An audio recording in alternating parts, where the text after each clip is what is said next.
What up, everybody? AJ, the CEO here. Thank you so much for stopping by. Yay, we are here like we do every Friday to try and help you get this media ministry stuff straight. I am looking at the audio, so audio is going through fine. So hopefully y'all can see it. I completely dropped the ball. I did not send out links to everything like I normally do, but hey, we doing what we can, folks. AJ, the CEO, and thank you so much for stopping by every Friday as best as I possibly can. If I don't have anything going on, we try and have a live stream every Friday from starting from 10:30. Sometimes we end at 12:30. Sometimes we go longer to where we try and answer as best as I can your media ministry questions. Again, I don't know everything, but hopefully the little bit that I do know will make your journey a little bit easier. So we got a bunch of folks out here like we normally do, which I really appreciate that. Let me give a holla out at some people, and some people have already fired away some questions, so I will get to your question, but let's go ahead and say hello. Cares of the Covenant Ministries. Hello, Anthony. What is going on? Fran up and the page has jumped on me. We got more people here. Francisco, good morning.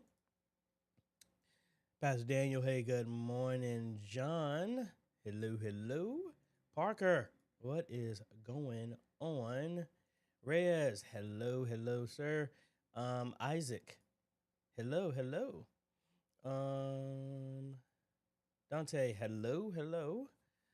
MA16V3 messing with me, acting like I'm on dial up. I want to try that just to see. Can you even connect to dial up in any way, shape, or form? Does anybody remember Net Zero? I remember using that where internet was free. Darius, what is going on? Mitch Roy, hello, hello.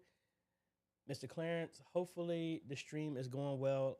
Like I said, I explained, it looks like Verizon is here in the area. I've never had issues here, but I have seen that some people have moved in here in the area, and the Verizon guy is there running some cables and hooking up stuff. So I don't know if he's hit something. Normally I stream in 4K and I've never had an issue. So I don't know why it's going. My stuff here does not show that it was caching or anything. So it must have been on YouTube side. I don't know. Because streaming everywhere else with Boxcast, with the A2 Mini Pro to Facebook, all the other stuff did not have any issues. So that's what I'm thinking. Jean, hello, hello. Al, hello, good morning. Keith, what is going on? Eric, hello, hello. Let's see. What else we got out here? Amp, hello. Bruce, hello, hello. John, man, John, how many days we got? I'm gonna pull it up here in a second. Man, I am beyond ready for a vacation. Norm, hello, hello. Mr. Mike Montgomery, hello. Guy I knew from school, actually helped run the stuff when I was in show choir. Thank you for stopping by again. Willie, hey, good morning. Sean, good morning. Rhonda, hello, hello. Rodney, hello, hello. Philip Paul, hello. Sandra, good morning. Enter TD, hello, good morning.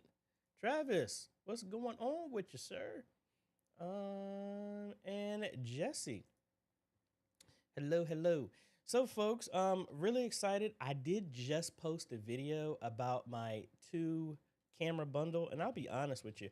I put this up as a Hail Mary a while ago, and just want to show you this because, again, I understand that, people have some different issues, and sometimes you can't get me or anybody else out in your area to go do an install. So that is when I came up with this bundle. This is where I put all this stuff together. I configure everything for you and ship it out. And technically, the only thing you really got to do is either mount the cameras on the wall, or run the cables wherever you got them, and plug them into your media booth. And that's pretty much it. I am excited about that because I actually got, I don't know if this camera's going to show it, but right now, that is box number 1 of the bundle right there. I'm waiting for the monitor. I need to get a bigger box for the monitor and the cables to go there, but really excited about that. Link is there. And I don't hide the fact that, I have a list of where you can get everything. I mean, pretty much all my videos have covered every single aspect of what it is. The only difference is you got me just putting it all together for you, pre-configure and knowing it's going to work for you, and then you send it out. But check out that video. The man, the myth, and the legend.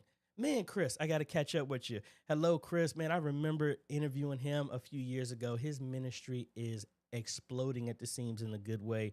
I see your morning manna, not morning manna, excuse me, fresh oil. Morning manna was Pastor Flowers. But man, you're doing an excellent job, man. Awesome. Got to sit down and chat with you when we get a chance. You know who I am, what's going on. LaToya, hello.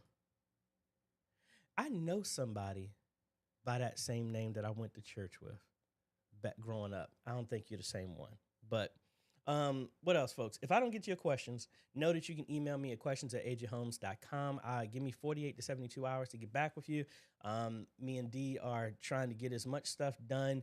And I don't like doing this, but I need to be honest with y'all. I love helping y'all. I really do. But it's a unique position that I'm at right now, which I'm very thankful for, that managing my time has been very difficult. So I have a lot of y'all who will reach out and send me emails saying, hey, can I call you sometime? Can we just talk in this? I can't do that. If you need to get time with me, please set an appointment, because I'll have people, and if you come to my church, and anybody in my media ministry knows, my phone goes off on Sundays, people asking to help. And I'm like, I really can't help you. I'm at my ministry trying to get stuff straight. So when people send me a message, like I'll have people call like, AJ, can I ask you a question? No, I'm balancing in a ceiling right now. I can't talk. Well, it's just going to be real quick. And it's going to be real quick. If I fall, this call is going to be over. So if you need to catch up with me and I want to help you, I need you to schedule an appointment. You just can't send me a message on Instagram, Facebook, all this other stuff saying, hey, let me bounce some questions. And please don't blow my email up with 25 emails back to back. Hey, I'm not trying to penny pinch you and get money from you, but it's like I need to set my appointments. Just like if you called a plumber, You just can't call them right off the blue. They set an appointment. That's kind of like where we're at. And I am looking at bringing on some more people so we can be more efficient with this stuff, because there is a need for a support call that people can call when they have issues, and we're working on that. What else were we gonna do? Oh, I was mentioning this to John. Do I get the right picture? Please say I got. No, I keep pressing the wrong one. Folks, we are a few days away from our e-missionary cruise. The last payments for if you jumped on board when we set this stuff up is past due, but folks, I'm telling you, you can still get in there all the way up to like 2 days before it's time to go. I'm excited about everything, and I mean, folks, I want y'all to be there. I really want y'all to be there. And why is my image not coming? There you go. I don't know why in the world vMix is acting up on me, but guys, I'm really excited. I don't know how I can block this, but forget it. Y'all have to have my code anyway to get into it. But guys, I'm really excited because, I mean, we are 73 days away. Woohoo! Check-in is not available. Let me just show you some of the stuff that we got going on here, things that you can book. Look, I'm gonna show you. Day one, I got a massage. I'm sore. I'm excited about everything. We're gonna have a meetup. Get a chance to put a face to face instead of going through the screen and talk to some folks. Maybe have a corporate dinner that we can sit down and hang out or something like that. We are able to get a conference room so we can sit and meet and greet and stuff like that. But I mean, it's just meant to relax, folks. I'm really excited about it. All the information is on the Facebook group. If you want to get a part of it, again, it is not too late. We have a total of 19 people going. I am so excited about that. We got a bunch of people here in the Richmond area going.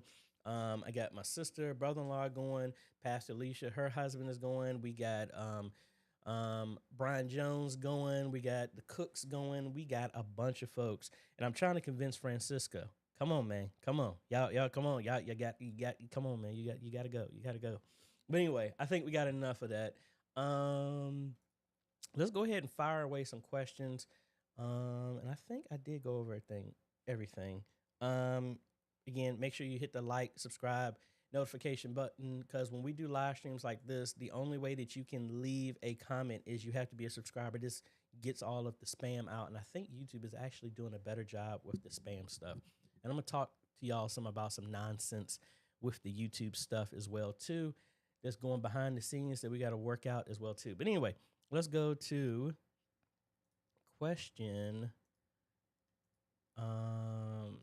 number one from Cares.com.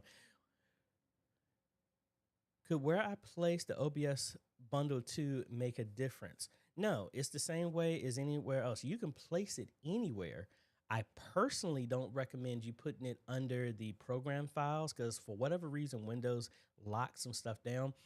Personally, I always recommend that you put it in the C path that I've showed you before when I do the install. So like here on my C drive, that's where I place the bundles right here, because they were already pre-configured for this position. You can place them anywhere, but you need to make sure that you go through OBS and point everything to the different locations if you placed it somewhere else. I had somebody ask that same question, and folks, it is very particular. You see right here, it is looking for C:/OBS-CBV2. That is where that is at. So if I turn off this, all of these items are looking for that path, that exact path. So if I go here to pre-service, if I go to one of these files, and let's go to this barcode and we go to properties, look, it is looking at C:/OBS-CBV2 assets, this and this. If I go here and I go to that same path, countdowns, bar is right here. If you change one thing and this file is not here, it will break, which is not a problem. You just have to go in and make this path different. I was going back and forth with a guy who was having some issues, and he had it, and I didn't mean to close this. He had the file, he had it at OBS bundle. And he was like, everything's not working because it's looking for OBS complete bundle. If you want to change it, if you want to make this to OBS bundle, that's fine. You just have to go in and change every single thing. So like if I go here, let's actually do this. Just to give you an example, I'm gonna go ahead and copy this. And maybe I should have copied a smaller one. This will take a second.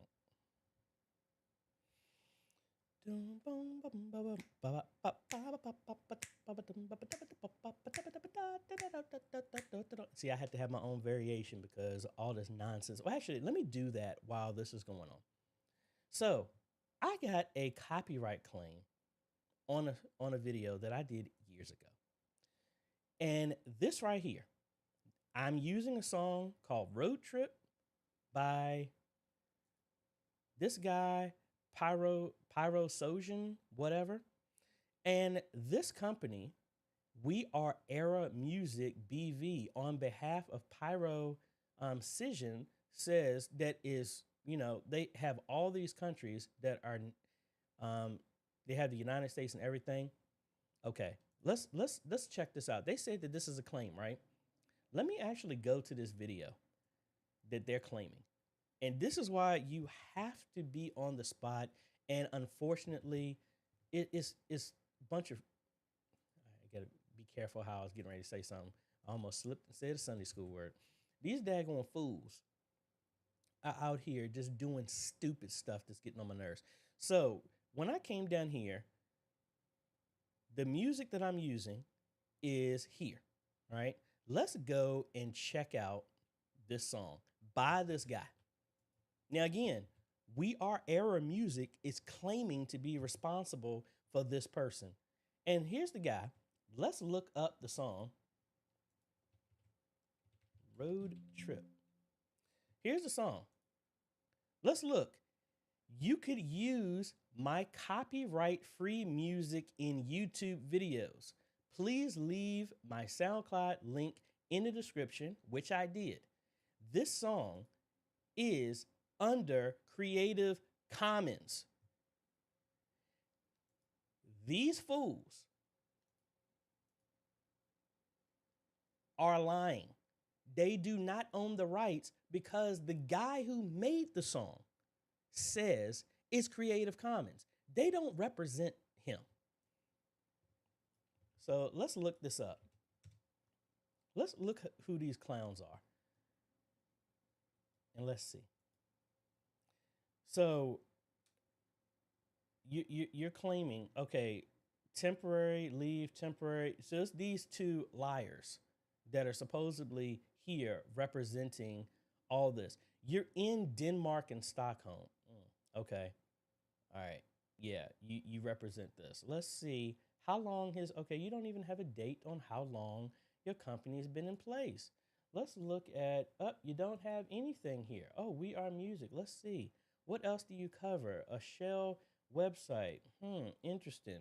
We are. This is, yeah, you represent all this. But again, you're representing somebody who said that his music is free. And that video was, when did I do this video? Let me kick back out of here. So, I mean, of course, I've disputed this. But this is the stuff. Like, a lot of disputes like this, I forgot the video that fast.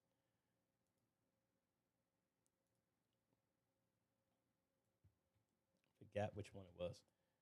Let me come out of here. Let me show you. When did we do this video? This was done in April 21st of 2019. Really? 4 years ago? And now you're going to do a claim on it? Get out of here. Anyway, all right. So let me go back to what I had. So we made this copy. So now this file is called OBS Complete Bundle Copy. All right. So let's go ahead and I have to, let me move this because it's going to make it seem like it's two files. All right. So we got this here. If I go here to my OBS Complete Bundle, number one, look, it's saying all of these files are missing because it's not in the path. So if I go here, look at the tech, it's looking for OBS complete bundle, this.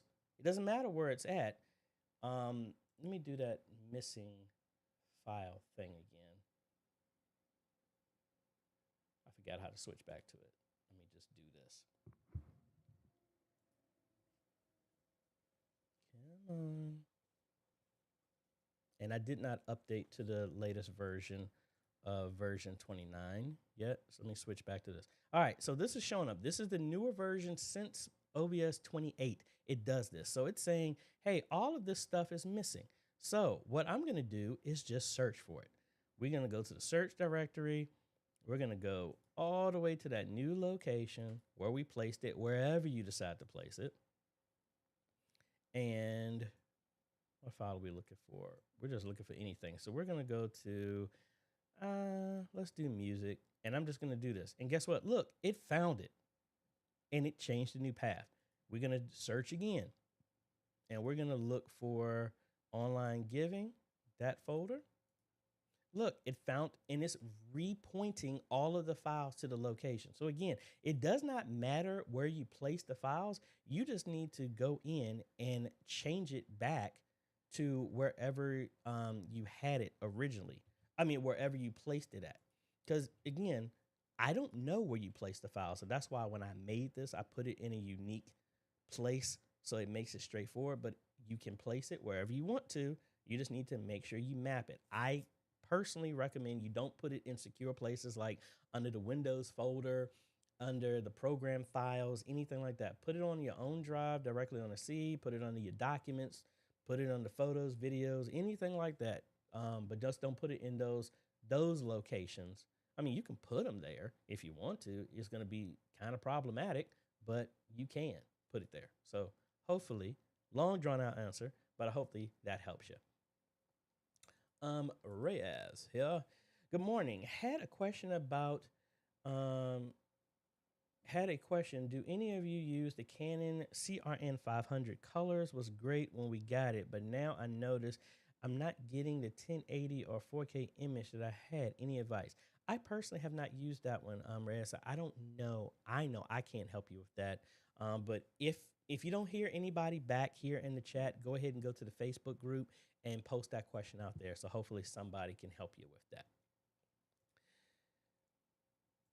Dante, I want to see, have you created a video for ProPresenter 7 about having two different graphics on two different screens and outputs? No, I have not, but we can try and go through it and show you. Now, ProPresenter allows you to have something called an different type of looks. So I've done something similar, but it was mainly for a layout, but the same concept works. So let's go ahead here. I have not opened up ProPresenter in a minute, so I know it's going to say it's going to do some updates. So I'm going to skip this one for right now and come back. So when you have your looks here, if we go to edit, and no, is it view? Oh, there it goes. Screens, looks. So you can make different screens here, and let's make a new one. And this is my new look, and I would just want to call this, I don't know, announcements. All right. So based on my current setup, right now, the Sanctuary TVs and the ATEM those are the only screens I have configured in my version. Those are now going to show the exact same thing. Now, say that the ATEM, actually, yeah. Let's just say that this is, well, no, let's do the whole thing. I'm sorry for stumbling because this is us trying to figure this out on the fly. So I'm going to make a new screen here. I'm just going to do an NDI one because then I don't need a physical screen to do this. All right. And then I will call this, I don't know, entrance. All right. So we got our screen here. All right. So now let's go back to our screens and our looks. So now you see we have a new layout. So say you want to do an announcement, but say you want to have a digital bulletin board, kind of like what you're saying. Like you want to have, maybe you want announcements to loop, a certain amount of announcements to loop on one screen that's in the entrance, but you don't want that same thing to show here. So you have other characteristics of how you want to categorize your information. So, like right now, say I only want announcements to go to the entrance, but I don't want announcements to go here. And then we have presentations, that's fine. I don't want video input. I don't want media. I don't want slides. Well, no, actually, I think I do want those. And I don't want props. I don't want messages to go to the entrance. But for the ATEM, I don't want video input. I want media and slides. But then in the sanctuary TVs, I want everything else. All right. So let's see. Do I have a video I can use? Actually, yeah, I did have this one. So say I want to add this here. I'm just going to drag it in here. And how do we characterize this? This is the part that I think I messed up on. How do we need to flag it in a way that this is considered an announcement. All right, so let's do a new presentation. And I'll just say, I don't know, test. All right, and let's add this here. And now for our test, arrangement, destination. Oh, there you go, destination, announcements. All right, so now if I go in our sanctuary TVs. Hey folks, AJ the CEO here, and guess what? It's no. And I really didn't want to play that here. So right here, this is coming here. So that's an announcement. So, but why is, oh, because I didn't change my look. All right. So now our look is announcements. All right. So as you can see, this is playing, but you don't see it nowhere. But if I open up my NDI screen, because this is simulating what you would see in the sanctuary. Come on, NDI screen. There we go. All right. So now I'm going to change this to my output. So as you can see, this is what will be going to the TVs because I flagged what I'm playing as an announcement. But as you can see, nothing is playing inside the sanctuary. So I can come over here and say, now, where did I put my scripture stuff? There it goes. So I can have this, and let me do this bigger. So say I have, so now, see, I have this playing here. And I think this was flagged as an announcement. That's why that's showing. Hold on. I'm messing up. All right, so we got scripture going here, right? And what did I do? I didn't bring test over.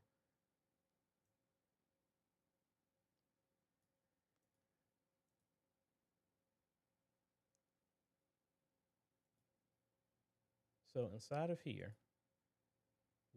I'm tripping now. Oh, did I turn that off? So this is my question then. Why is the TV showing? Because it shouldn't. If we go back to looks, announcements shouldn't be showing. I'm going to have to come back on that one. I thought I had it, but then all of a sudden now it's not working because as you see right here, announcements should not be playing. That's strange.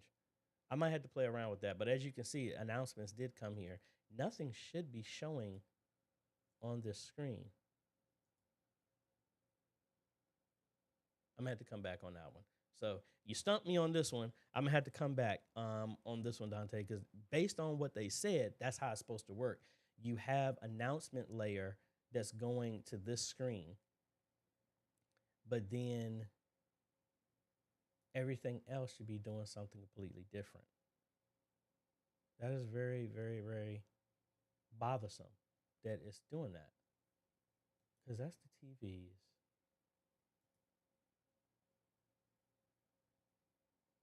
That's the entrance. Why is it showing here? Let's go to the ATEM. Yeah, I don't know. Maybe I need to do this update. Let me come back to this. And I'll promise you when I finish this, I'm going to actually do a video on that because that's not cool. That's not exactly what it says it's supposed to do. So we'll come back to that.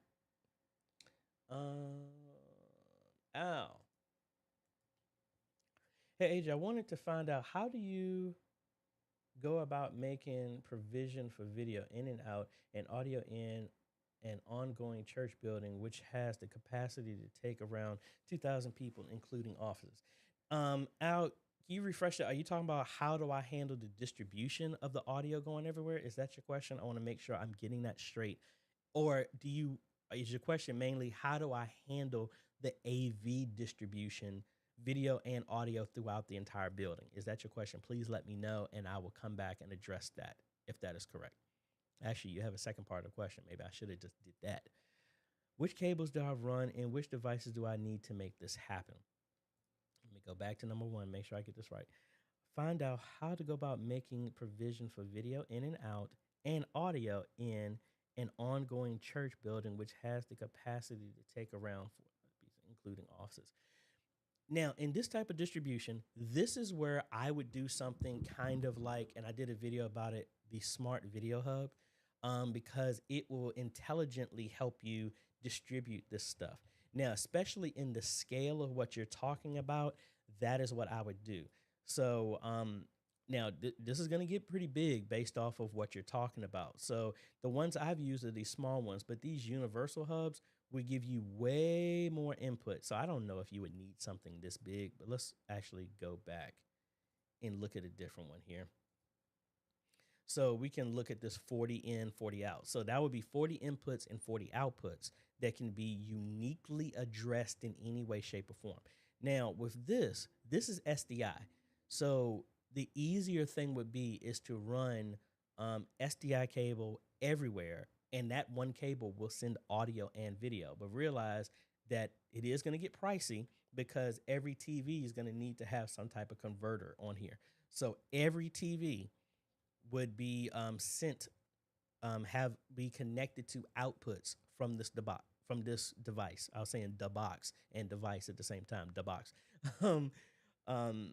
And then that's how all of the TVs will handle. You would have your ATEM, whatever, connected into this, which would be a source, which will be your video in. That will handle your video and audio coming into this. And then you can route this to any of those TVs. I've done this before at Good Shepherd, to where the entrance TV, we have the Pro Presenter coming into here.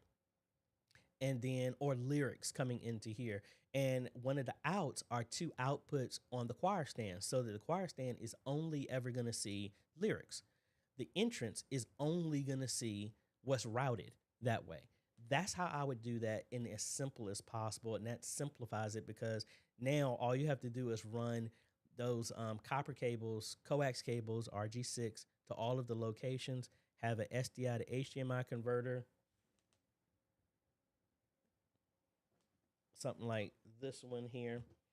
This is the bidirectional, but you would have something like this and have it. Actually, this is the opposite. This is a HDMI to SDI, but you would have the opposite of this. It can be powered off of the TV over USB, or just have a plug behind it, and then the SDI will come in, HDMI goes out to each TV, and you're good to go. That's how I would do that from a simplicity standpoint. And especially if I had to retrofit it, I would go with SDI cable just because it's more rigid, and it's not going to be as delicate, and you can easily bundle that stuff up. That's how I would do that. Please let me know if that's not addressing what you were talking about. But again, I would go with this type of smart video hub that you can intelligently route everything. I've used a 20 by 20. You can do a 40 by 40. That's the biggest for this. Or you're going to have to go to the big boy where it can go up to a huge amount of distribution, 72 by 72 or all the way up to 288 by 288 if you need to. And then that will handle all of your routing for everything. So hopefully that helps. And that's what I would do in that type of scenario. Eric, do you have any suggestions that would help us share on Zoom and Facebook Live virtually? What do you mean by sharing? We've done a bunch of these to where you could use OBS to do whatever you need to share. And, you can pair an ATEM with that so you can bring in other stuff, or just use OBS naturally and then let OBS send the video and audio to Zoom so that OBS will be streaming to Facebook and OBS will give you the power to do all of that stuff and then send it to Zoom. But what specifically are you trying to share? I do have videos on how we've done that, but let me know and we'll circle back. Amp,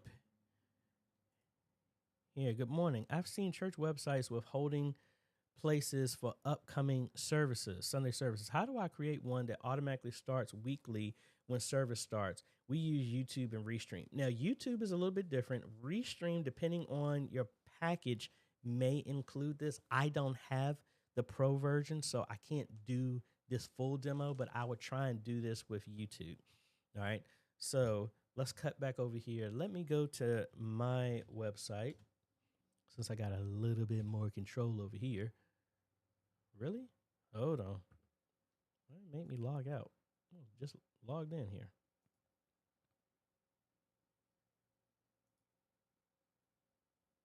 Come on now.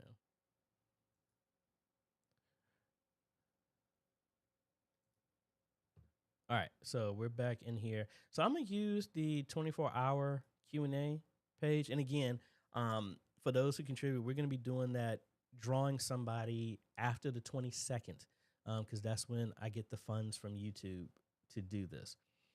All right, so first, let's go in here. Let's remove this section here. And let's actually remove all of this because we don't need any of that now. And we're going to just do a, just use a blank section. All right. And we're going to add a block. And we're going to do, I'm going to use code. No, not that code.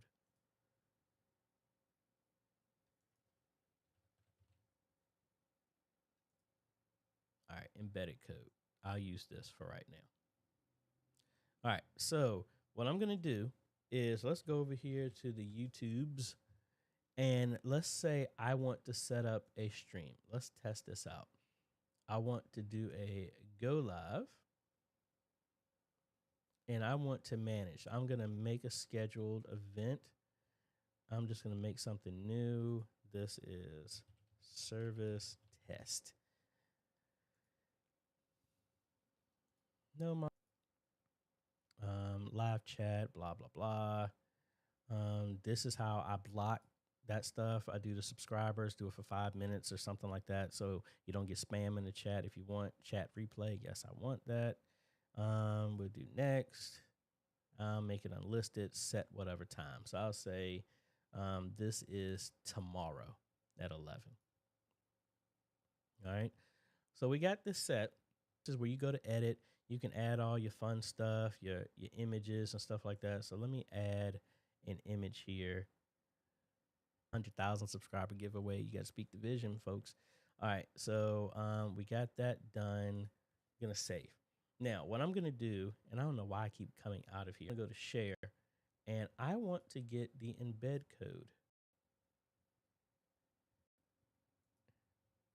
Where is it at?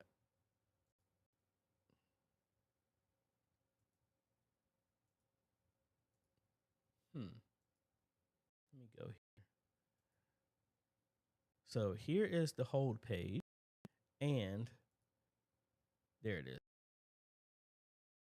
Copy that. Let's go back over to here. Let's edit this. Let's add my code. And there we go. I don't like the fact that that's that small. We got to edit that. That's my dimensions. Let's do 1920 by 1080. Done here. So there we go. There's my whole screen that everybody can see, and that's coming from YouTube. The exact same thing works on Facebook. That's the exact way that I've actually done it at my church. The only difference is when you do Facebook and YouTube, there is no permanent. They used to have. There was a permanent code that's from my pastor, and I need to come in here and change the date on here. But anyway, that's how that works. So hopefully that helps you. Really straightforward. If they have that option, it's the exact same path. And hopefully that helps you. Daniel was saying here, Verizon is a great company, but I wish that they would lower their rates and give me a break for about 6 months. Hey, I totally understand. Um, got that question. Um, you said my audio is low. Yeah, I was talking low. I didn't realize I'm playing catch up. Will y'all hear me? Run. So hopefully y'all can still hear me. Let me actually jump ahead.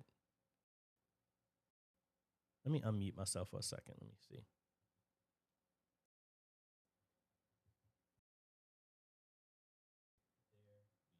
Okay, I can hear myself fine. So, let's see.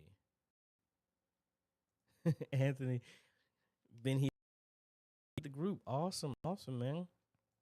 Philip Paul, just got my first A10 Mini Pro. Starting to go through and done a live stream just now with last minute plan. That's how it does.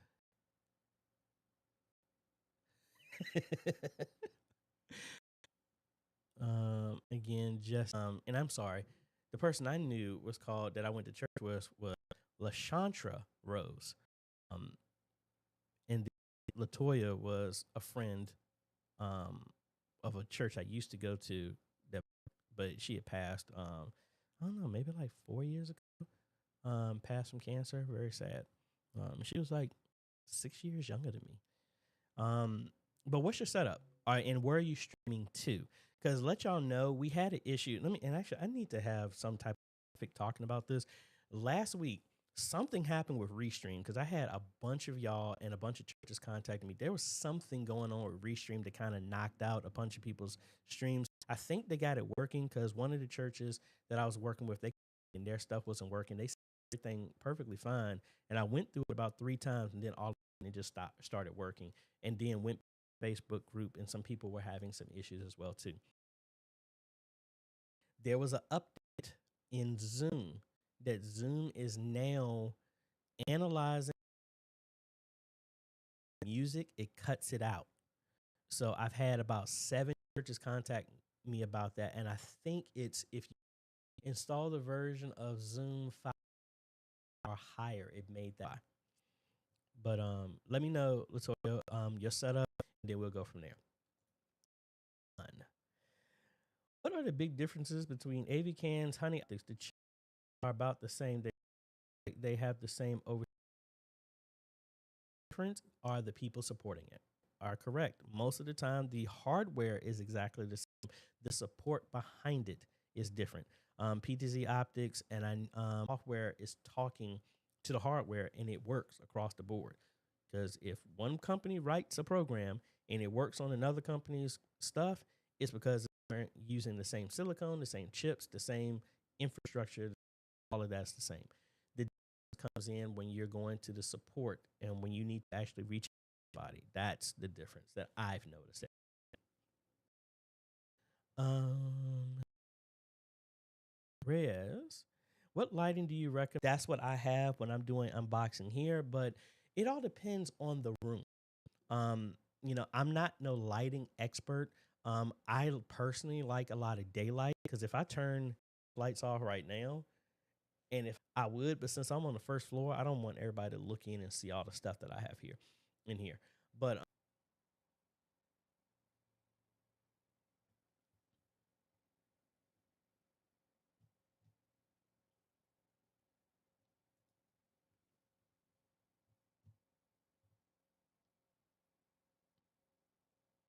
all right, so I just switched over. I don't know what in the world's going on. Hopefully,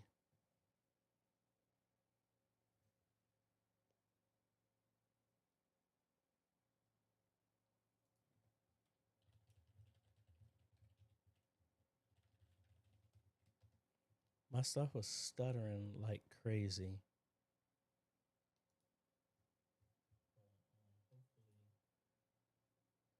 All right, I switched over to my streaming PC. I don't know what in the world's going on, so my apologies for that. Let me go back to the question that was going on here, and I need to have this up.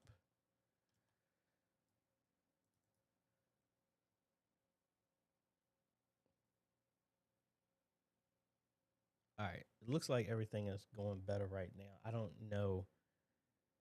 Is it still buffering? Because I just switched over to my streaming system. I completely bypassed the yeah, it's something going on because I just looked over to my web presenter and it was at 100% caching. So I don't know what's going on with that. Um, I have some work I need to figure out with that. But anyway, um, I'm gonna keep this window open, and I have to do the same thing I do with church. We gotta bring up my live stream here on my phone so I can verify that everything is working fine.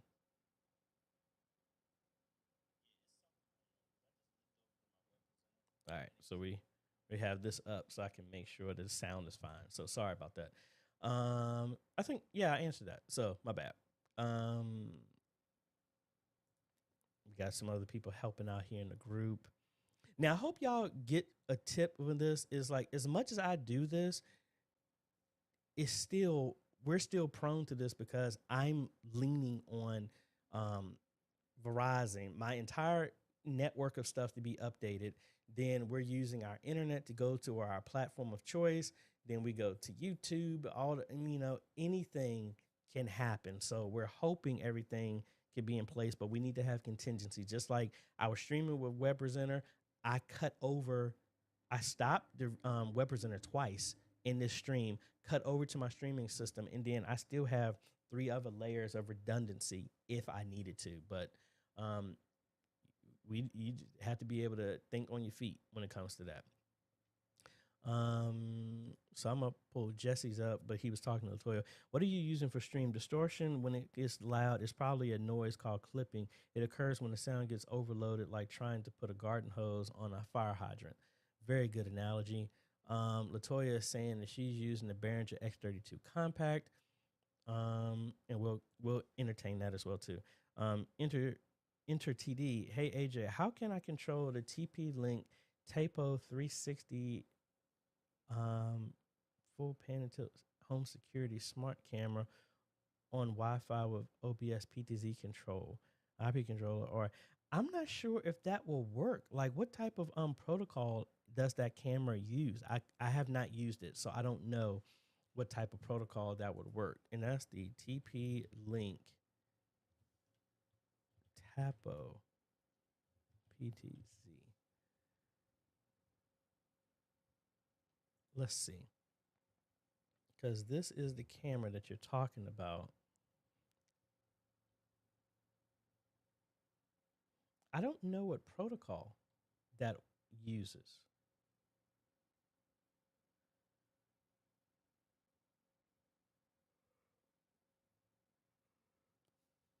And it doesn't say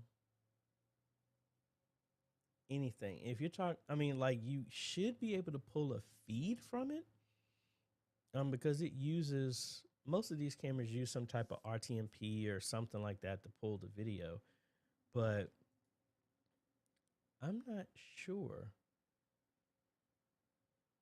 how this would be controlled. It might have its own type of thing. I don't know.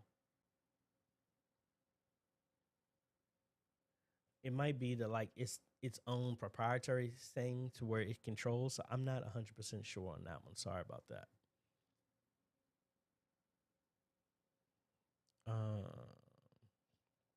So a lot of people going back and forth helping with Latoya for sound. So awesome. Thank y'all for that. That's the beauty of the team.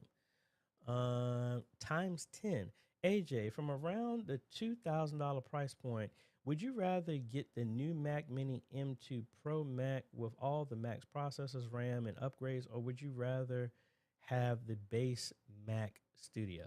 You y'all would ask me an Apple one. I'm this close to buying an iPhone.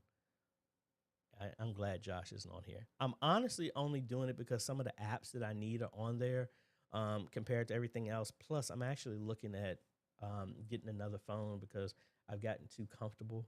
People have gotten too comfortable with me, and people are calling my personal number for business stuff, and I just can't do that. So let's look at the Mac Mini here. Let's see. The specs. That's going for 13. Good Lord. 10 core, 16 core GPU. Configurable up to a 19 core. Why such a I was gonna say odd number, but that's GPU. Up to 12. Only up to 32 gigs of memory. Only up to 8 terabytes. Okay, that's one. Let's look at the other one. And then you said the Mac Studio.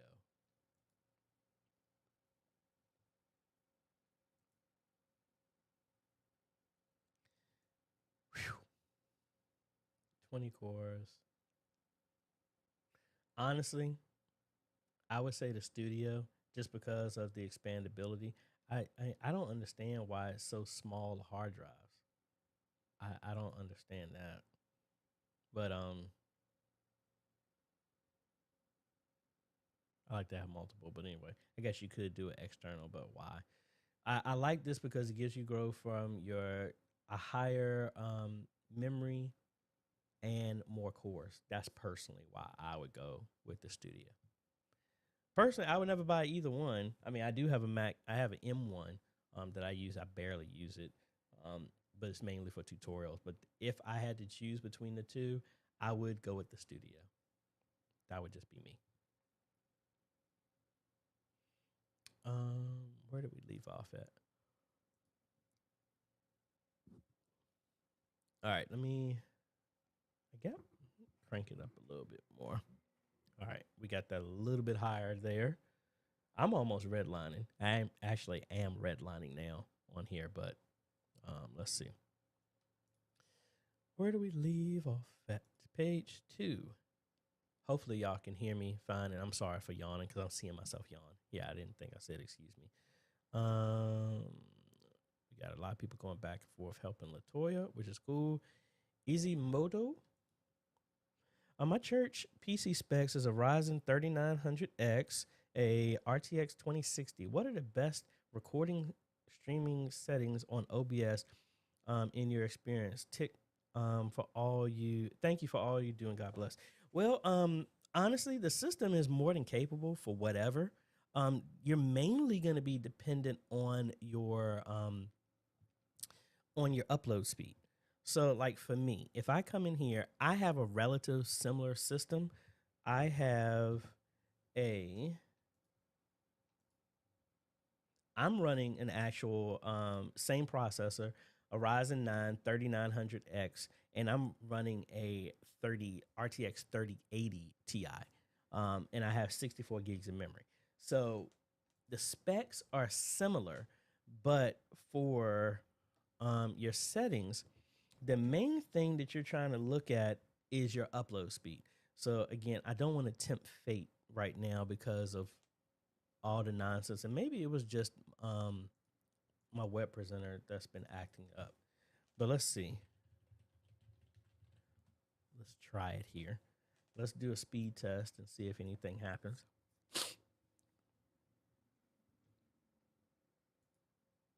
So download is fine. I really hope it's not the web presenter, because it would lose my endorsement on reliability if it actually is causing a problem.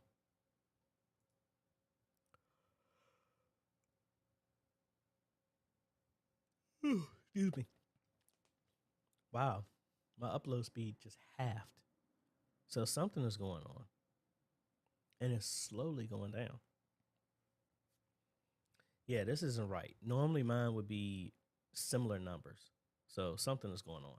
But anyway, so it's mainly this. So if I go here into my specs right now for setting up my stream, now it's all going to be dependent on your system. So since I'm using the NVIDIA card, I'm going to use their encoder so that all of that is being offloaded, even though the CPU is fast enough to handle that as well too. But we'll do that. And then for me, because of my speed on my upload, I've done as high as 10,000. You really can't do anything higher than that based off of where you're streaming to. They even recommend streaming will be set to 9,000, which is the upper limit of your current streaming service. So I must have picked something else because your bit rate is dependent on where you're streaming to as well too. So for me, the highest I can go is 9,000. It's over 9,000. So that's what I would have in this, and that's pretty much it. I mean, it's like you want to do a test, do the wizard to see what's the limits of what you can do. But that's what I have mine. So I've tried to push the limits of what the streaming system at my church can do. So let's see. Let me actually go in there and see.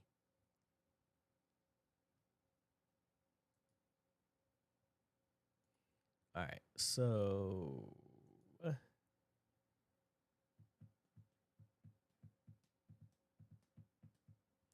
we're gonna skip that update for right now. So right now, if I go to the output, see, we're at 5,000, and the system can handle higher than that, but there's really no reason for me to go higher than that because there's Comcast here. Let's see what the speed test here is. And this system is a Ryzen 5 3600, I believe, is in this system. So again, download does not matter. It's all about your upload on what it can handle.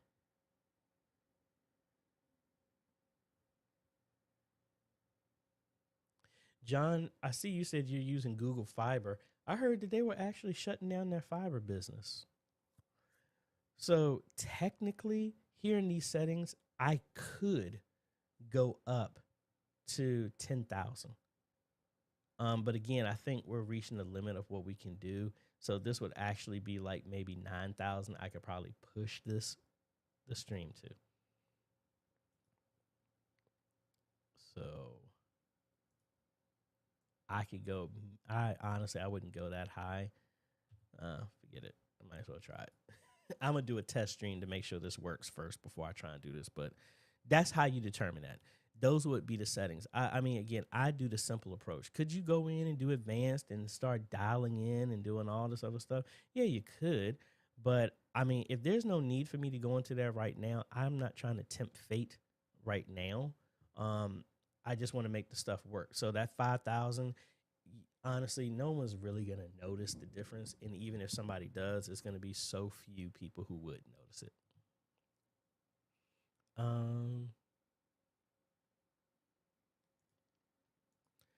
Yeah, I will post a video about that. And again, you'll everybody will know when I do it. If you make sure you like, you subscribe, and you turn the bell notification and set it to all, then you'll get a notification when I go through that. So again, thank you for your patience on that.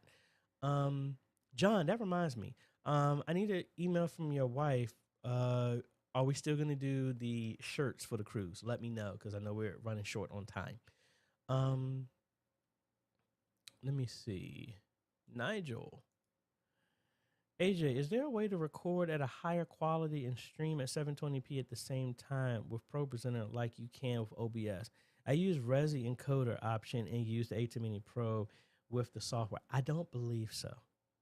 I don't believe so. Unless it's a recent update in ProPresenter. I do not think so, unfortunately.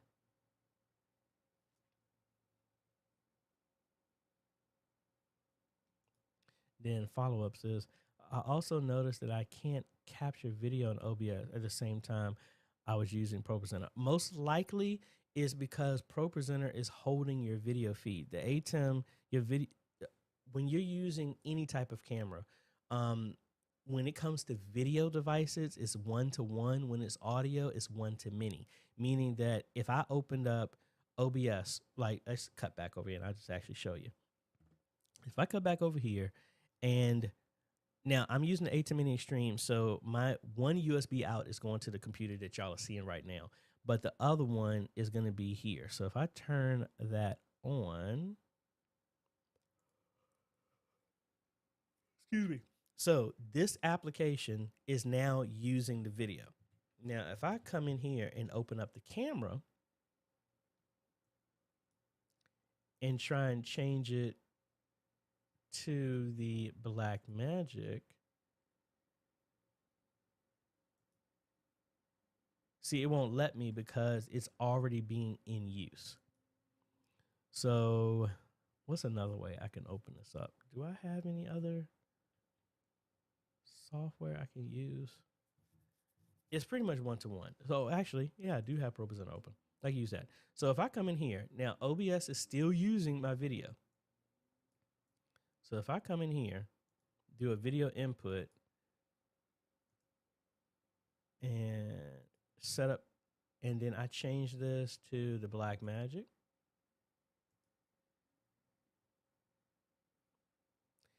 It shouldn't let me use it because it's already in use. So actually, let me just do this in reverse. Let me actually turn this off. Let's come back in here.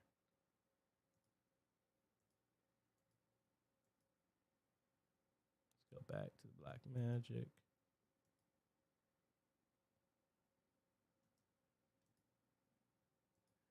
Don't you just love it when you try and do a demo and it just doesn't work? Let's close OBS completely. Let's try it again.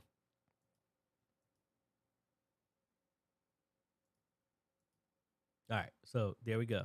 So we're now, ProPresenter is using my video. Now, if I open up OBS,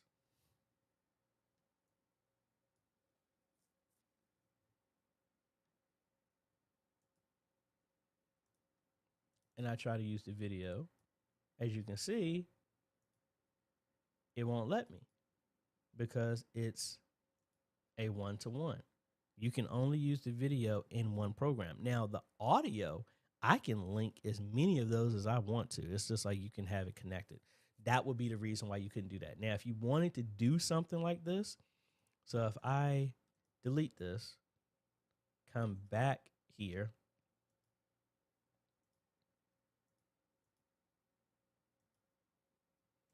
I'm going to close this all the way out.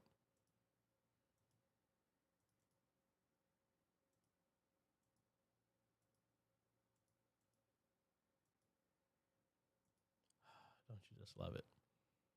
Let's close out. If you want to use both of them, it's just like with, see, this is what I'm talking about, phone calls and stuff like this. All right, let's open up OBS one more time.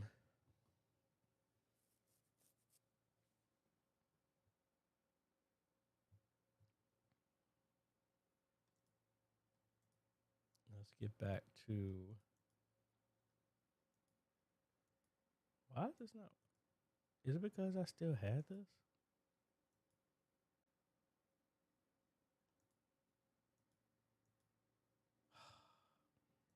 I just love it. Love it. Love it. Love it when it doesn't work the way I need it to. Anyway, it's one-to-one. That's pretty much what I'm trying to say. So I guess I just had too much stuff open at the same time. But how I would do this if you wanted to use both of them, send it to OBS first, then use to start the virtual camera, and then let, what am I trying to say? ProPresenter. Yeah, that's the thing. Let ProPresenter make the video look at the OBS camera. That's how I would forward all of those through. So if I turn this off, as you can see, that's how it's passing it through. I would do it that way. But you can't use, unless you have like the ATEM Mini Extreme that has 2 USB outs, it won't work that way. And then honestly, that will start to get confusing because then you're like, which one is which? Because if you have both of them connected to your computer, it's just going to say Blackmagic Design, Blackmagic Design. You don't know which one is which. It doesn't say 1 or 2 or anything like that.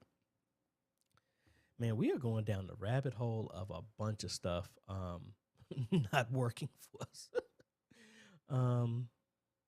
And Jesse kind of said the same thing. Yeah, it only lets you use one at a time for video. That is correct.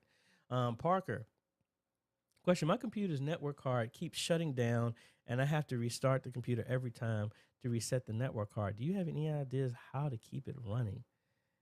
The network card is shut down. Is it a USB one or is it an internal one, Parker? We'll circle back to that. Back to Nigel. Yeah. Simple input. I was gonna put the one into mic to. Okay, I think that was circling back. Andrew, when setting up OBS for the first to stream, do you normally get the audio sounding good in first try, or you have to play around with the settings? I have a Sound Blaster XAE5 Plus in my system. When setting up OBS for the first to stream, do you normally get your audio sounding good in first try? No, it's not always in the first try. I normally do a test stream to where I test it and run it. Like I was running behind today. Normally, before I do this, I do a test and I hear it, and I run a live stream privately, and I listen to it on my phone and everything to make sure that my audio levels. I do the same thing at church and everything like that. So no, it's not on the first try. I dial it in and do a test stream to configure that stuff, then do it. Hopefully that works. And again, my day is a little bit shortened, but I am excited. I have myself a super hot date today. We have a daddy-daughter dance at my daughter's school, and I'm so excited. She was like, "Daddy, could you please wear that pink shirt that you wore last time we went, which was actually like 4 years ago?" So I'm gonna go ahead and get myself a pink tie, and I'm gonna have a black suit and everything like that. So got to shave up, get all this stuff and cleaned up. So I'm excited about that. Picking her up, got to go get a corsage and everything like that. Spoil my little baby. Let's see. Where do we leave off?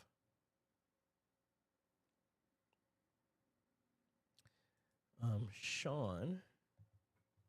And it's not buffering for me.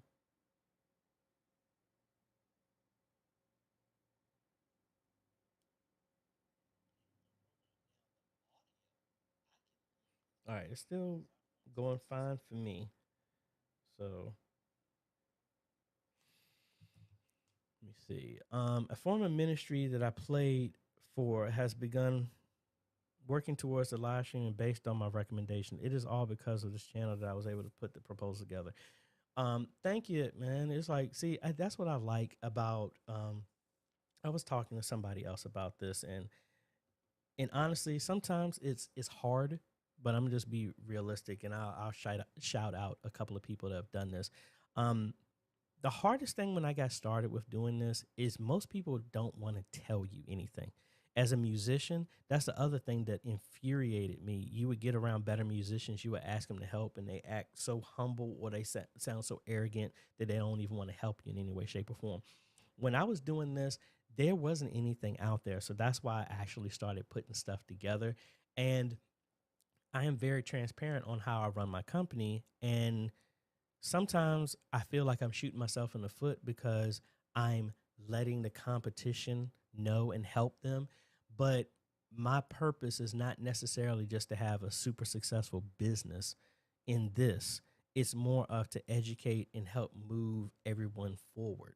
Um, so I'm excited about y'all are taking this stuff because I'm much a lot love traveling. I don't want to be traveling all over the place because I'm missing out on spending time with my loved ones and other endeavors that I'm working on.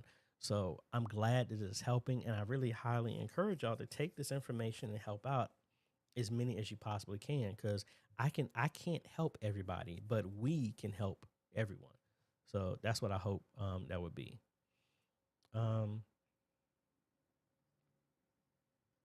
let me see. Where do we leave off? We're on page 1. All right, I answered that.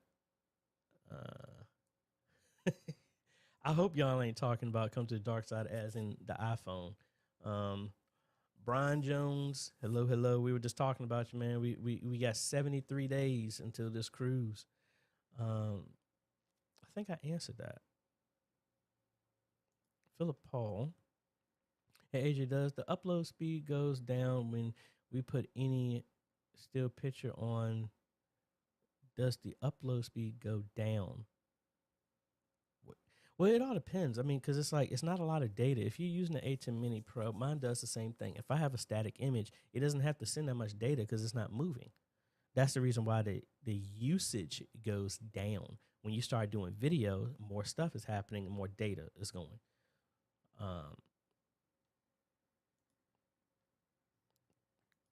Codigo is like, what is better, Cat 6 or Ethernet? Cat 6 is a type of Ethernet. So they're technically the same. Personally, you have the most common ones are Cat 5e and Cat 6. If you have an option, go with Cat 6. Cat 5e theoretically can support 1,000 megabits per second. Theoretically, just go with Cat 6. I don't think there's any need to go higher unless you're doing 10 gigabit stuff. And at that point, you already know what you're getting into. But Cat 6 is a type, is a category of Ethernet. Is a Moto back? I'm streaming at 7,000 kilobits per second right now, and it's clean with X264, which means he's using his CPU for encoding. Because I record on the same time, I tried streaming recording with just the 2060, but it didn't run properly. Yeah, because it's such a bandwidth, split it. Either if you're going to recording, let the CPU handle the recording and let the GPU handle the streaming, or vice versa. But don't put them on both unless it can handle it.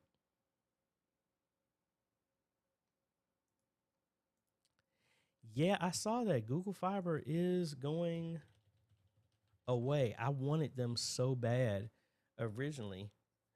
Let me see. I'm going to see if this actually in my area. So I'm not putting my address on here right now for y'all to see. Hold on one second. I want to check availability. Yeah. I thought they said it was going away, to be quite honest. I saw that somewhere, but I don't know. Side note, what do y'all think about Chat GPT and chat AI based chat boxes? I think Microsoft might make me a converter over to Bing, because what they're trying to do, and I think this is cool, that they're going to use AI to where now when you do a search, you can use regular language. So it could be like somebody gave an example, that searches are now going to be, when you're doing a search, it's going to say, I'll use the one we just had. Can this TP-Link PTZ camera be controlled by OBS? And the AI will look up all of the specs for everything and give you a result specifically based on that. Like, I was sitting back looking at that. Some people might get scared of that. Excuse me. It is a little bit scary, but I mean, that it's like what would it do when now you can search and it would intelligently bring all that information for you? I think that's kind of slick. But anyway, Tony, hey AJ, we got a new A10 Mini Pro ISO. The picture quality is not good when we did a live stream when it is using the Sony PXW-Z90. Our internet speed is approximately 60 megabits uploading down. Any suggestions? Tony, I need you to send me an email at questions@AJHomes and give me a sample of that so I can actually see it, so I can at least get an idea of how that's working.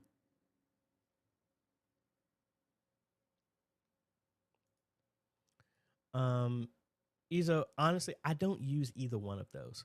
I always keep mine at simple, just because, like, for me, I could dial it in and play around with that, but most of the configurations that I do, I set it up to where it's, I don't like diving into that because so many people's systems are different when I go back and forth to other people's churches. And I kind of like keep it simple to where now I can, if somebody's having an issue, I can just say like, hey, go here. Is it drop down on software or hardware?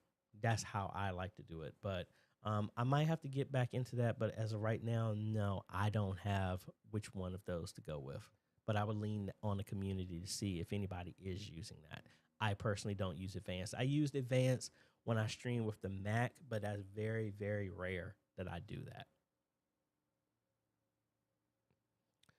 And I like it. A lot of y'all, at least I know that I'm in the right ballpark because all of y'all are saying the same thing. Jesse, well, actually, I'm going to go to Rhonda first.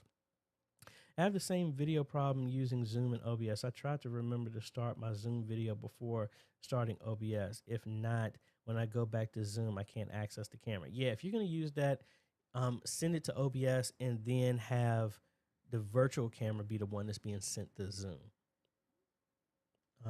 And Jesse was saying for that other camera, the Tapo webcam probably supports on VIF. You should be able to find a piece of software that may turn that into a webcam feed, but it's usually disappointing.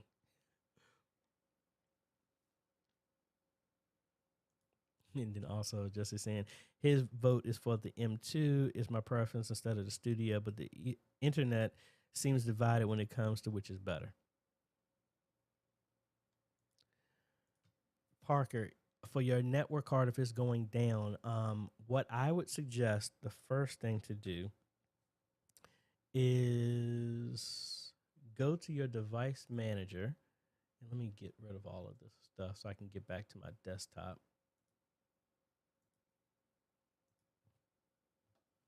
All right, so we come back over here. What I would do is go to my device manager. And the first thing, come down here to your networks adapters.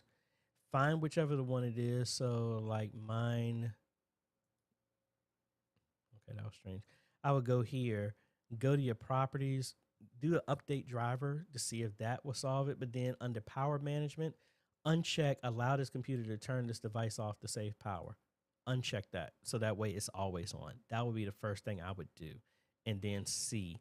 But the fact that you have to restart the computer and get it back for it to work, maybe that's it. See if that is there. And then I do that for USB. I don't want you to turn it off. I want it to always stay on.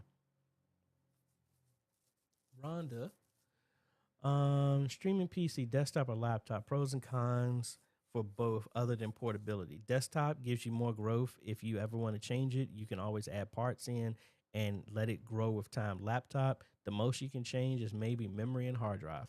That's it. And when it's reached the limits, you have to gut the whole thing and start all over again. That's the main thing. And then also, once new capture devices come out, instead of using USB, which are limited on how many USBs, even if you hook hubs up to any system, you're limited. Most of the time, a computer has more than a laptop, and you can have internal capture devices. If something new comes out, you can always add it easily. That's me. You know who I am. Can you explain the OBS and virtual camera again? Would love to stream using OBS to YouTube and maybe use the virtual camera for Zoom. Can this work, or would love to use one laptop? Yeah, I actually have a video going over that. Just think of it that run everything into OBS. Actually, let me see if I can find the video, because hopefully that will explain it a lot better, because it's kind of hard for me to do that while I'm using everything right now.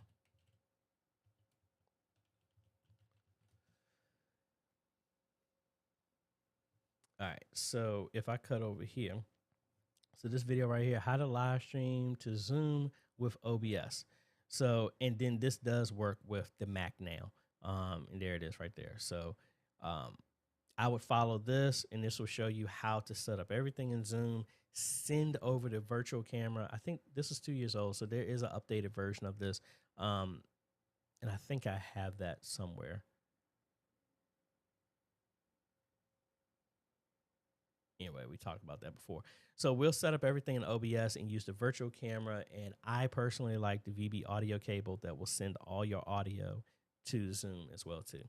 I will put a link in the description for that. Not in the description. In the comments. That's what I meant. All right. So there we go. Kelvin, yeah.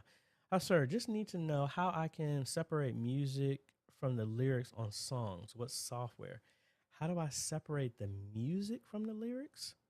I'm not sure on that one. That's like an old DJ trick. Well, what do you mean the lyrics in a song? Are you talking about from a video, or I need a little bit more specifics on that? How do I separate the lyrics on a song?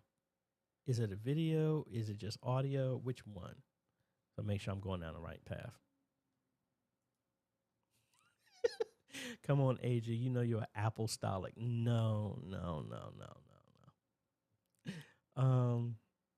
I might see an only issue that I have with my Tesla, it actually pulls my text messages, but for whatever reason, every time when I use my phone, it pulls old text messages as well, from years ago. I don't understand that. I don't really want to. I might have to. I really don't want to. I might have to see if I because my cell phone is through my business, so I should be able to go there and get one. And through a business account, I don't actually have to pay a deposit or nothing like that. So I have to look into that. All right, Miriam, have you had any ATEM Mini Pro problems with the cache filling up? Well, I had the same thing with my web presenter right now. Your caching is either a local internet issue, which was mine right now, or your platform of choice. When it fills up, it's either your network or the connection that you're going to is having a problem, and it builds up the cache, hoping that it will be able to push that stuff out once the internet has been resolved. First thing, I just tested, test your local network, which mine had an issue because it dropped. And then also look at where you're streaming to. Are they having any issues? That's what would be the first thing I would check. And then also, what's your speed? On the ATEM, it allows you to have high, medium, and low depending on where you're streaming to. Try and adjust it maybe that's why we're saying even with the ATEM, it's so optimized that even at high, it's using maybe 9 megabits per second for upload speed. And you could go lower than that if you set it to low and it'll still be good. But that's also saying that maybe your internet cannot support that upload speed. So when I'm streaming in 4K, it needs 25 megabits per second upload, but I'm averaging 500. So I have more than enough space to live stream. But if your internet upload speed is pretty much 10 and your ATEM is using 9, that 10 is theoretical. You're probably not going to get 10 megabits per second upload speed consistently every second for the duration of your live stream. That's why you would want to lower it. So what is your upload speed? That could be the other thing. Your internet is problematic. Your upload speed and the ATEM it's saturating everything that you're sending and it's using up all your bandwidth and you can't do it, or something the matter with your platform. AMP. Well spoken, brother. That's why I have decided to purchase my equipment and your bundles and packages when I do. Still supporting you. Thank you so much. I really appreciate it. Miriam, I have Verizon Fios. That's who I currently have. Philip Paul. How can I connect my ATEM Mini Pro to my laptop through IP connection? Laptop is using Ethernet because my laptop doesn't have an internet port. I mean, if it's on if you have the ATEM on the IP address and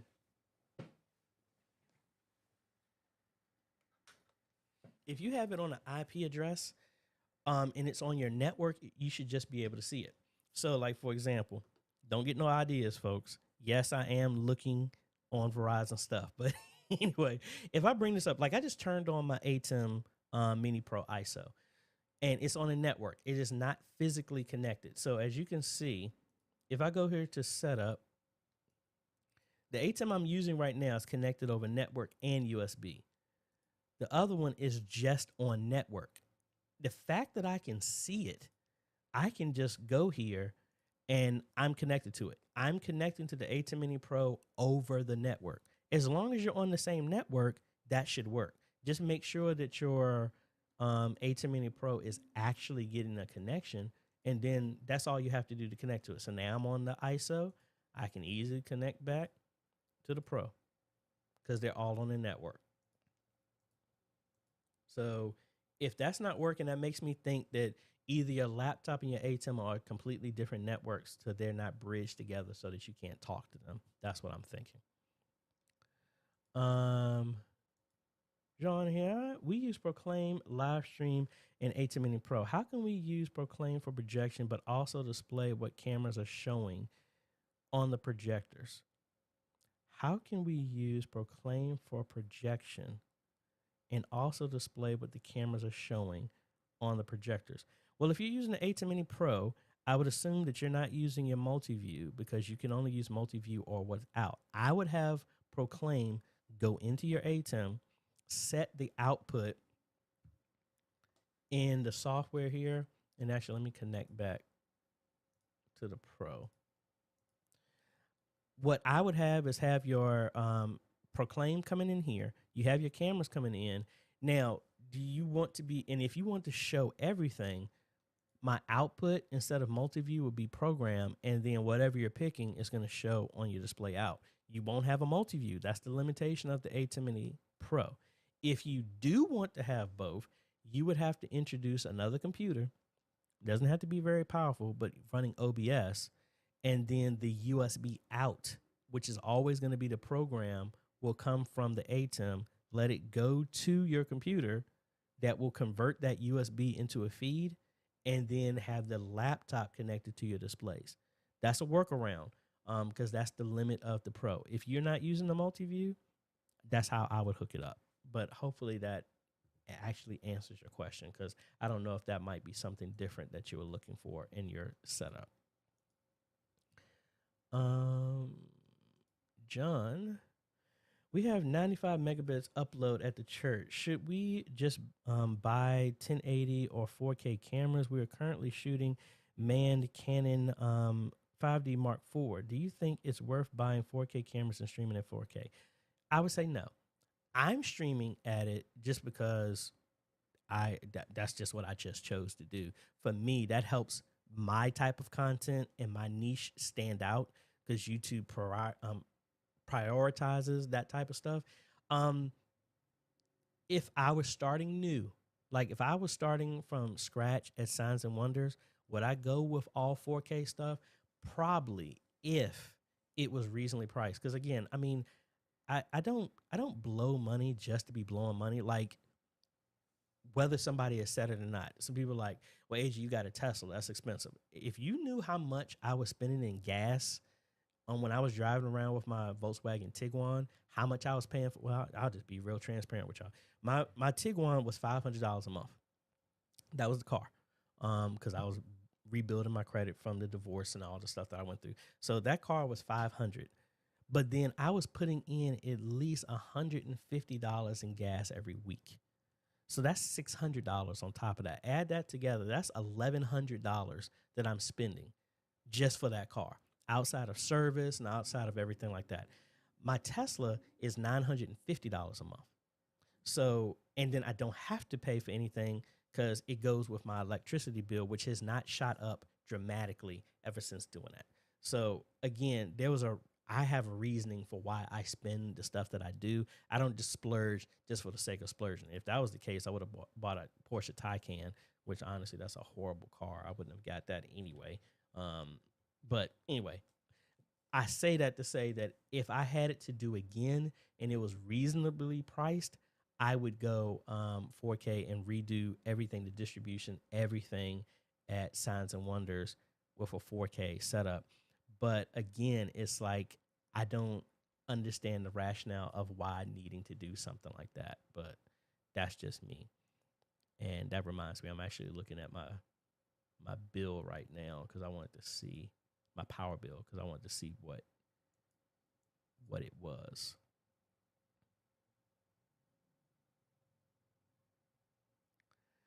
So my power bill, ever since having a car, is pretty much doubled. My usage has doubled.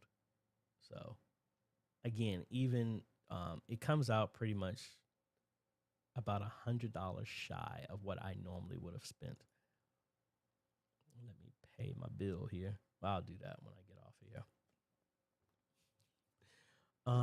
here. Hey, y'all are welcome. John, I noticed you logged into the church from your home. Can you use the IP controller to control the camera at church from home? Technically, yes, I could, but not the controller. I would have to log in directly to the cameras and control them that way through the network. I can't now. Technically, could I put the controllers and the cameras on the DMZ and I'll put some type of VPN so I can get in directly and control everything? Yeah, I could. I just don't want to set all that stuff up. I just go through Chrome Remote Desktop, turn on everything, and then I could adjust stuff like that.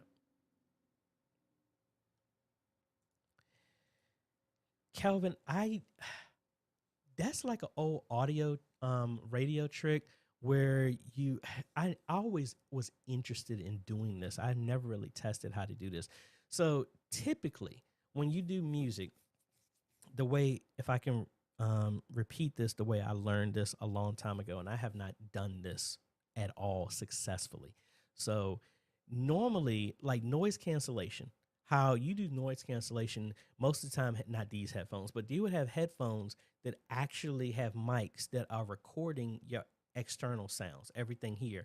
And it does a inverse of that sound, which negates everything and suppresses it.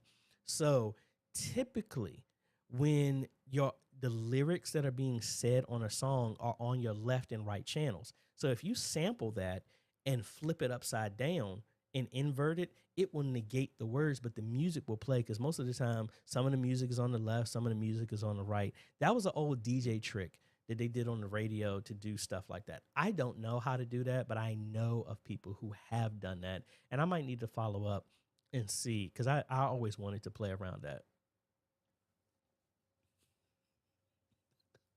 Y'all are going in on this Apple stuff. It's not apostolic. It's Apple post. I ain't messing with y'all. Robert, any suggestion on how to set up a backup internet connection? Our church is looking for a new ISP for streaming. Yeah, it all depends. Like my Unify has the ability to have a backup stuff. So let me see. Let me see if I can. Well, actually, let me log into my church's one, because that's the easiest one that I can do.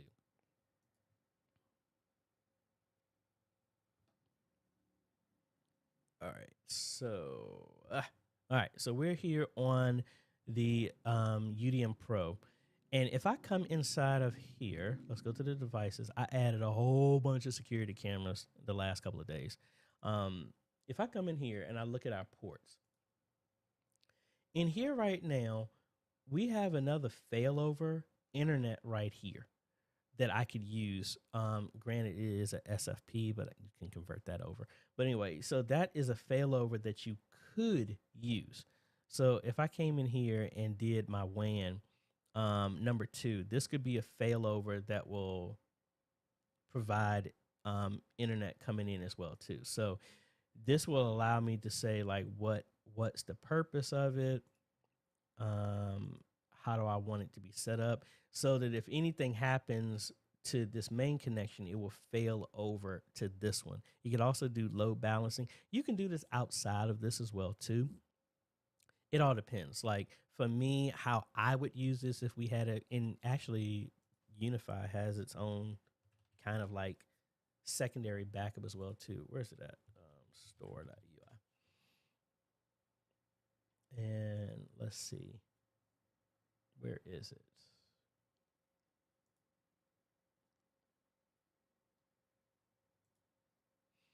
They have a failover. I mean, it is LTE. So it's not like it would be some type of super reliable. It's just meant to get you by. So this one was AT&T.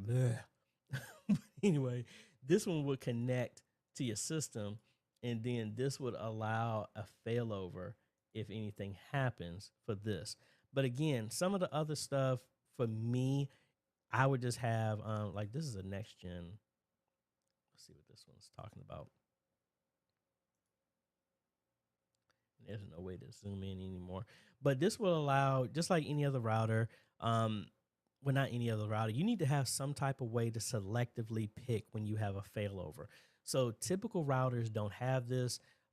you're going to need to have some type of enterprise type of grade one that will allow you to do some failover. And actually, let me go back over here, because if you went to some of the other edge routers, they give you options to where you can configure this one. It's like even like the old Edge Router X I used to use.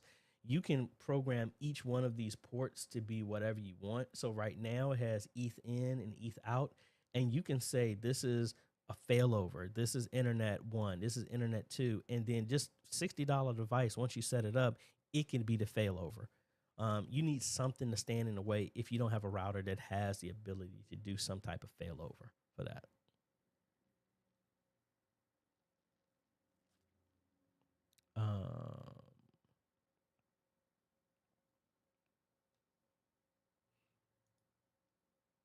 Anthony, I use the NVMe hard rice on my bills. If I wanted to upgrade to a larger drive, how can I transfer all the data? What you would need to do, Anthony, is get, and I've done this before, I use Ease US Backup. I actually bought the software, and it makes it really easy to transfer stuff. So I would get something like this that would help you transfer the data, because it would transfer the entire operating system. And for NVMEs, I have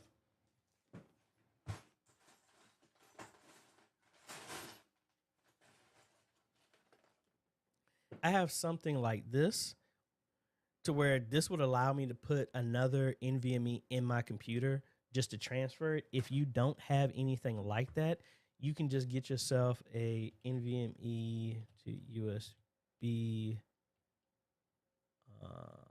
enclosure or adapter, and then this will just turn this into like a regular USB drive, and then you can use that same software to transfer everything to a bigger drive, which honestly I need to do this, because I think if I go to mine, this is an NVMe that is at 512.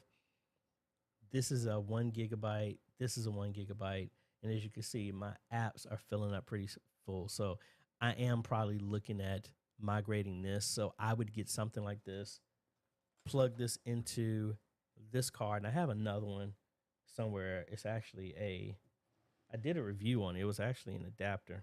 I mean, this should still work technically, but the idea is going to put this in here, put this in my computer. It's going to pick up the drive, let Ease US transfer everything over, the license, everything. So you shouldn't have an issue. When you're done, take out the old drive, put this in its place. There's your boot drive. That's how I've done that multiple times. Bert, Pocket 4K or PTZ camera? I am a one-man show. Which would be better? Subject is about 60 feet away. I would go with the PTZ, only because if you're a one-man show, I'm using this camera, but you see, I'm not moving. So I'm not up here adjusting and doing all this other stuff. I would do it for a one-man show from a simplicity standpoint, because once I set it, I have my joystick and I can just move whatever when I need to, and I'm not all over the place. It just makes it easier for me. That's how I would do that. Mr. Live 305, well, thank you for joining. And you have a question here. Hey, bro, are you using the AVCam's camera now? I wanted to preset my AVCam's joystick controller to certain angles with one press of the buttons and presets. Yes, I'm actually using my AVCam's joystick right now. This one, and I don't know, can I pan down so you can actually see? As you can see, I am still looking at here. I can't go any lower. This is why I flip my cameras upside down, if y'all really want to know, because it gives me more space. So inside of here, make sure that, like right now, I'm going to set this to position number 3. Not that I would use this. So in this setup, you have to hit, actually, let me make sure I have quick turned off. All right, I got quick call turned off, because that will allow me just to press one button and it will move the camera. So say I want this to be this position, I'll do this 8, so that way I won't use it. So I set the number, then I hit preset. There's my position. So now if I go to, actually, let me turn on the fast again. All right, so my fast call is set up. So now if I just press 2, There we go. If I press 8, we're right back to the position that we just did. Press the number, then preset. That's all you have to do. And then for this one, I would set the quick call. So then you just got to press numbers. Please make sure you turn that off when you're trying to set it, because it will just fire off stuff when you're trying to set the joystick. So hopefully that helps you.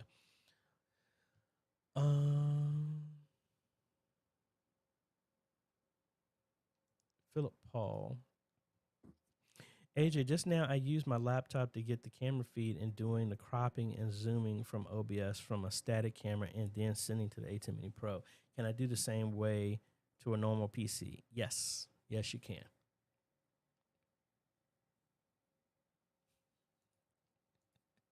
No problem. No problem. And Robert, you are welcome.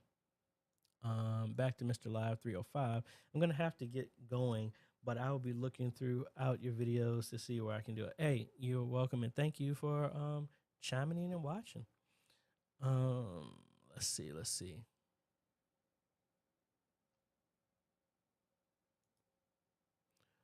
Cool. Well, what's your price range?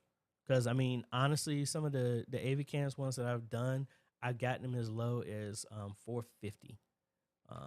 It doesn't have a lot of bells and whistles, but I mean, it does what it needs to do. But I don't know what the budget is. Back to Jesse. Niger, you can also try turning on the virtual camera. Okay. Helping out other folks. Awesome. MA16V3. I popped a few potential gotchas about the AVCam's controller on your video about it. Overall, I love it, but we did run into a couple of things that were easy to overcome that others might need. Thank you for that.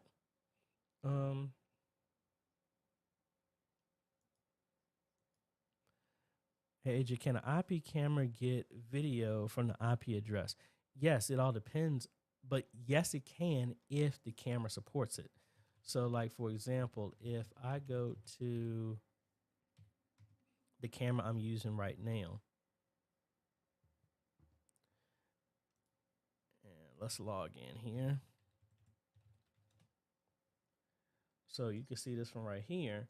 Now, you need to see what is available. So you have your stream publishing. You want to be able to enable this so that you can actually see it. So that IP address is not right.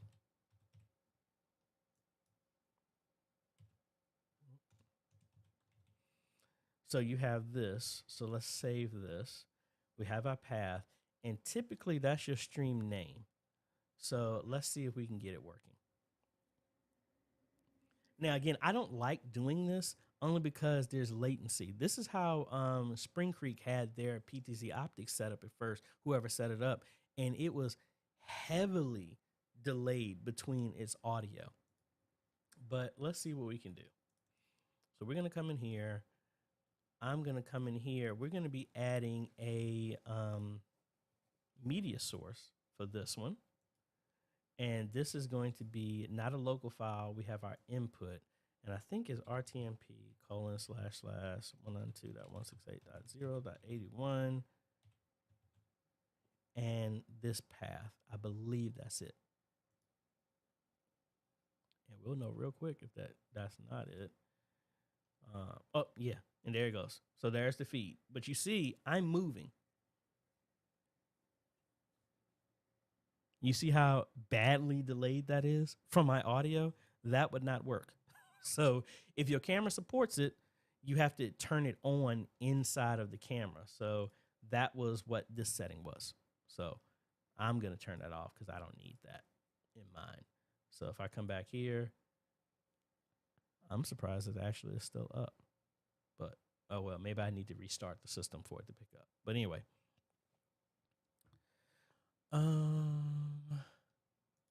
Back to Philip Paul again. The A10 Mini Pro input 1 through 4, the audio. Can we sync with the video through the A10? Yes, you can.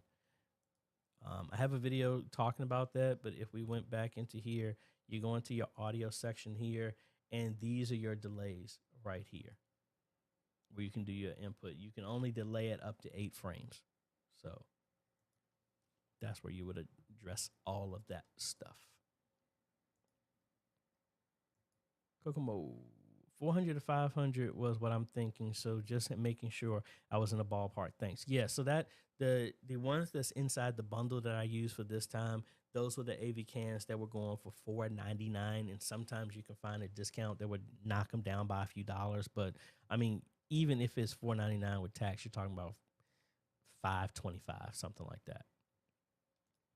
MA16V3, are the upgrade tools available for AV cams as well as the BTZ cameras running for Mako-based firmware? Where to get? Yes, it's all on AVCam's website. Yes, and actually, I just put them on a thumb drive for the church that I'm sending this bundle to. It's actually here. I have. Oh no, that's the wrong one. That's my camera. Here it goes. So that's where I'm placing all of the software for everything here. They do have the upgrade one. That's the camera control for the Mac as well, and all that other cool stuff. So yes, y'all can't see it. It's right here. So I was saying I have the software here for the cameras. Can we do this bigger? So for the upgrade tool there, and upgrade tool for the Mac and all that other stuff is there. And this is what I include for the bundle. But again, it's on the thumb drive that I'm putting in the box with them. But yes, that is available on their website. All right, folks, I think that's about it because I need to get all gussied up for this daddy-daughter dance, what I'm excited about, and I need to find her a corsage here. And I think that's about it. But hey, I want to give a big shout out to all of the supporters here on Patreon supporters and my YouTube members. You too can become a patron for as little as $1 a month, or you can become a YouTube member by clicking the join button down below. All of my supporters are added to our giveaways twice so that they have double the chances of getting something and then getting opportunity to win. And then we also have our roundtables are available for all our members on Patreon, or they are private ones for members only on my YouTube channel. We also have different perks and stuff like that for them to just show thank you for all the support as well too. So if no one's ever told you, folks, thank you for everything that you're doing for your media ministry and at large. You don't realize how many people have been impacted because of you working on OBS, you working on your cameras, you doing the research on this. That's one of the things I think is hardest about this, and I'm just being real transparent. I love what I do, but sometimes I get really discouraged because it feels like I'm just spending, like last night, I was doing work all day for my church from 8 until around like 7:30. I didn't get a chance to do anything. And a part of me, I guess, real talk, we only got but so much time on this ball of mud, and I want my name to mean something. I don't want it when I'm gone, everybody just completely forgot. Whatever amount of work that I do, I want to leave the place better than when I first got there. I want to have an impact on what I'm doing. I want to have an impact on people's lives and stuff like that. I didn't get that when I was just sitting working as an ETL developer, sitting at a desk. I'm thankful for how many people I've been able to help on this, but there's so much more that I want to do to help out, and not just to have my name in lights and stuff like that. I mean, I want my life to be about something, and that's what I ask you. All the stuff that y'all are doing, especially if you're in media ministry, whether you believe it or not, you are leaving a legacy for your ministry, for the people who are watching you and stuff like that. So at least that's what keeps me going, because I tire just like anybody else, but I want to know that beyond just getting into heaven saying, well done, thy good and faithful servant, you've been faithful over a few, let me make you master of many, welcome. I mean, of course I want that, but I want to make sure that what I'm doing, what I'm spending my 24 hours a day is actually going to something instead of it just being wasted, because once the 24 hours are gone, you don't get that time back. That's why I appreciate y'all investing this time and spending that time with me, because y'all don't have to. And that's why I try to give the best that I possibly can to y'all, because this 2 hours, this 2.5 hours is an investment I'm giving to you. Hopefully what I'm doing will help propagate and send that information out to the world to help out in whatever capacity it is. So just realize y'all are doing the same thing. So I appreciate you. Love y'all. Y'all have a great day, evening, afternoon, wherever y'all are on the face of the planet. And we will not have a roundtable this Sunday because of this thing called the Super Bowl, which I could care less about, but I know a lot of people do. So we're not going to have one. But anyway, y'all have a great day, evening, afternoon, wherever y'all is, folks. And we'll be talking to y'all later.